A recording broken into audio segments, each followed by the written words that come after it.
for Tua, coming up now for the Colts. But Brissett's in his last year of his rookie contract. So this is an opportunity for him to make sure that he's financially set as well. If he gets the job done, he either gets a big contract with the Colts, or if he does just well enough, he gets a big contract with somebody else. Huge chance for him, yeah.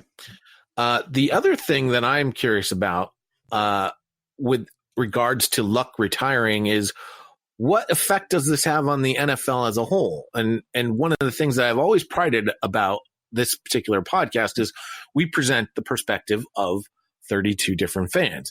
My perspective as a Patriots fan with a quarterback who seemingly will never retire is, how fortunate am I as a Patriots fan to have a quarterback who's remained relatively healthy throughout his career. He had an ACL. He was gone for a season, but that's been basically it. And now here at 43, he's going into his 20th season, his 19th as a starter.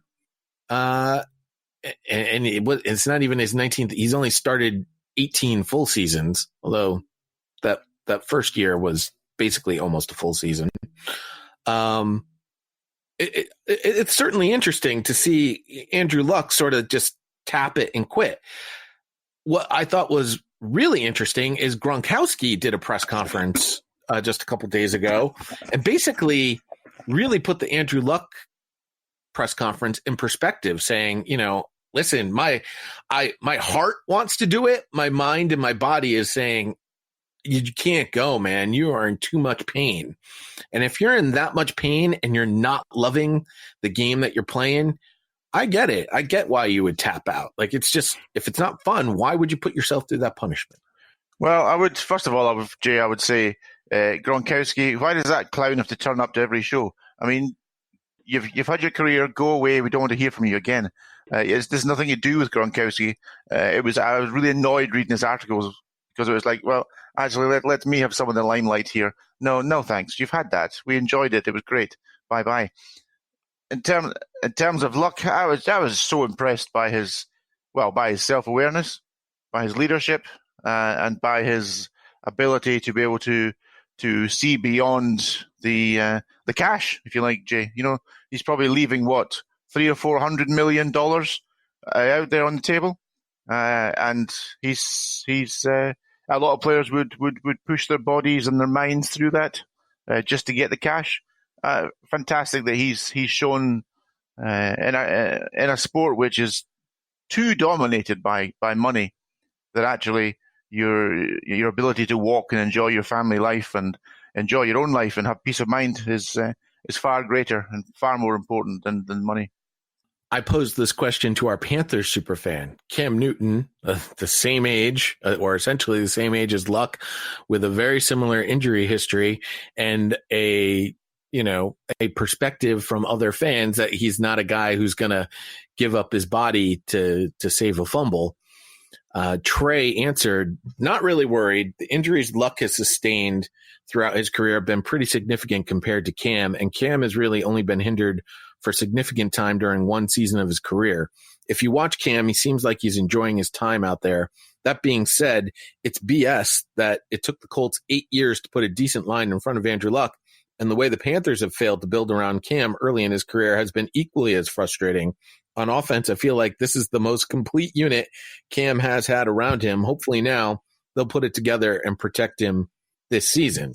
I'm glad that you two are here to sort of provide that perspective, because, James, it seems like the Eagles have done everything they can to build a team around Carson Wentz. Indeed. And, Trey is hit it right on the head here. When Luck came into the league, they basically had nothing on that roster except Reggie Wayne, because everyone who was there during that, 1-15 season they had when they sucked for Luck after Peyton's neck injury, most of the talent from that Super Bowl run was pretty much gone or had retired, and they pretty much bounced after that down year. There was nothing worth mentioning on that roster, and the way they tried to cobble things around Luck was pretty much everything on the outside except for the offensive line. And granted, they made it to the playoffs his first 2 seasons in the NFL. He still got beat up a lot in those first 2 years, which is why he took, a whole season off a couple of years ago because, again, they just now built that offensive line. It doesn't matter if you have this all-world receiver around your quarterback when you draft him or when you acquire that guy you want in free agency. There's not 5 solid bodies up front to block for them. That guy will never amount to anything, and injuries will rack up. So it's different than in Cam's case because of his duality of the threat he proposes on the field, because there are read option and quarterback run plays designed in that offense. And yeah, Cam should probably slide more than he does lead with his shoulder, but that's just his style of play and the nature of the beast of that offense, the way it's been his whole career. He's had a solid offensive line. I would say fairly solid offensive line. Neither line has been all world, anything you write home about, but they get the job done as far as the running game. Pass protection, not so much until recently. So, and yeah, Cam finally does have targets on the outside he can throw to, and, other players around him he can lean on instead of just hand the ball off and run it myself. And Neil, the Redskins, obviously, you can't prepare for an injury like Alex Smith had, but it doesn't seem like they're doing the same thing around Dwayne Haskins. To their credit, he's not going to be the starting quarterback in week 1. No, that's true. That's true. We've got reasonable parts in our line there, and like you say, Haskins won't start. It's worth pointing out though, Jay, in terms of this whole question about the Colts not putting the players around Luck, especially as James rightly says, football still played in the trenches and still won in the trenches and lost. The Colts did attempt it. They just drafted really, really poorly. I think this is in Luck's second year and third year. They drafted 3 fairly high picks on offensive linemen who all kind of didn't pan out. So they did try, but they just drafted really poorly. And that was that Grigson in those days? Yep. That was very, very poor. And of course, Jay, I always said it. I always knew RG3 would have a longer NFL career than Andrew Luck. Oh, that's good. Wow. That's pretty good. I have a couple of questions for you guys, though, if you've got a second. Yep. Go for it, Neil. Go ahead. I think the answer is probably going to be no to both, perhaps. But Andrew Luck, Hall of Fame guy? No. No. Yeah, no from me as well. And secondly, Andrew Luck, a bust? No. No. It's funny to say no to both questions. I say no to the Hall of Fame. He just simply hasn't done it long enough. And when you compare him to his peers, there's going to be other guys that are going to have done it longer at perhaps the same level. Cam Newton would be, exhibit A in that regards. And there's others. He's obviously also playing during the career of the great Tom Brady, Drew Brees, Aaron Rodgers. When you compare Andrew Luck to those guys in the short amount of time he played, he was right there with them, but he just didn't do it for long enough to be considered in the Hall of Fame. That's why I also can't call him a bust, because he was right there with the echelon of quarterbacks, right up there at the top. So I can't call him a bust. They made, 4 or 5 playoff appearances in his run in Indy as quarterback? So that's not really what I would call a bust if you get your team to the playoffs 4 or 5 years in your 8-year span of playing quarterback. That's not bad. So that's definitely not bust. Bust would be if they never reach 8-8 for any reason whatsoever with him at the helm. I mean, I agree with you guys, but just to be devil's advocate, if you went back to that 2011, 2012 draft, and Luck was sitting there again, knowing what they know now, would the Colts have taken him? Yes. No Super Bowls? No Super Bowl appearances? Number 1 overall pick quarterback? You're still used to, it was only, 2 Super Bowl appearances. They won 1. Look at all the shots they had to get to others, and they failed. You still have a long playoff history there that Luck basically sustained for a couple of years. So, you talk about still getting the team into the playoffs. I think that the farthest they got was the AFC Championship game against the Patriots, and they, divisional round, wild card round, depending on how far they got, they played at least one game and sometimes won that first game in the playoffs. So you think they're still taking?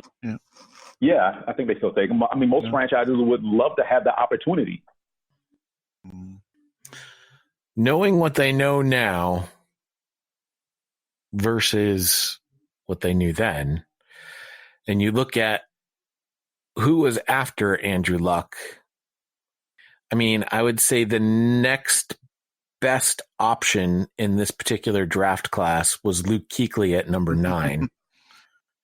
And then Stephon Gilmore at 10 and Fletcher Cox at 12. None of those guys are going to be the first overall pick in an NFL draft. Right. Trade out. Apparently they got an offer from one team. I can't remember which team it was for their entire draft plus a first round pick the following year, and they turned it down. I remember those stories.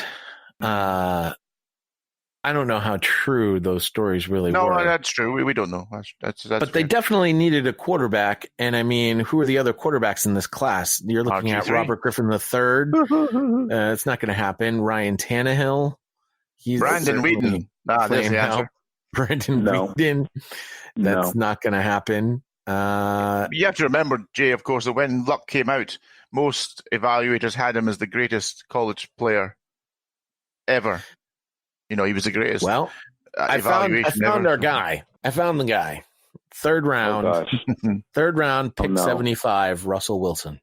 There you go. Well, if you knew then what you know now. You know now, yeah. You take Wilson over Luck. But remember, the biggest knock on Russell Wilson as far as why he fell to the third round was his height. Right.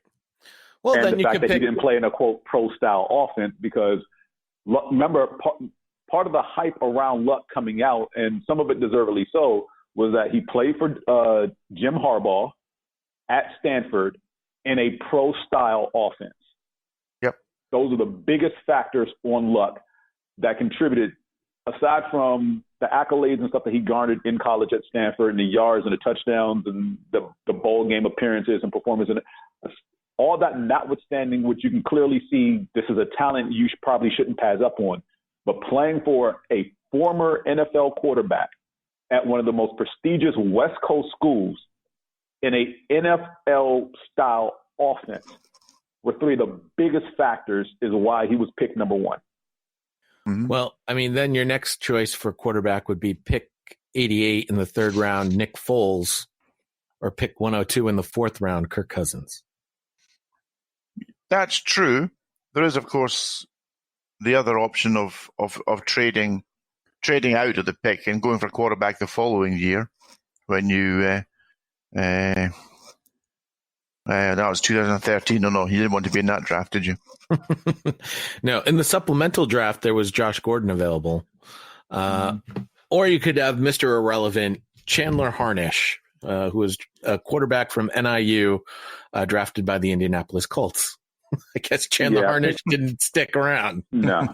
But as far as revisionist history goes, if I had to pick a quarterback again and I'm not taking Luck, like Neil says, I'm trading out of the first pick and I draft Russell Wilson. That's pretty much the way I go. Yep. I just get more capital for the number 1 overall pick, let somebody else take Luck. I pick Russell Wilson, probably staying in the top 10 because he's worth it, and use all that other draft capital to acquire other players. On the slightly wider picture, Jay and James, there's still I do have this feeling that we don't realize at the moment how good our sort of group of elite quarterbacks, and I'm talking about, what you say, Rivers, Roethlisberger, Brady, Breeze, maybe missed one there as well, who have been around for so many years at the highest possible level. And you always expect this next flood of quarterbacks to come in. And apart from Russell Wilson, who still has his detractors, who's there? Well, Wentz seems to be, struggling to stay on the field. You've got Luck, who's retired. You have Newton, who's always injured and seems to be half the player he was. Goff, who was he was number 1 overall. He is. Is it him or is it McVay? Is it just not the quarterbacks coming through at the real upper echelon of players, or are we just not recognizing that these players we have for such a long time are actually just better than great. The word hasn't been invented yet for how good they are. Think back to the 80s where we had Montana, Kelly,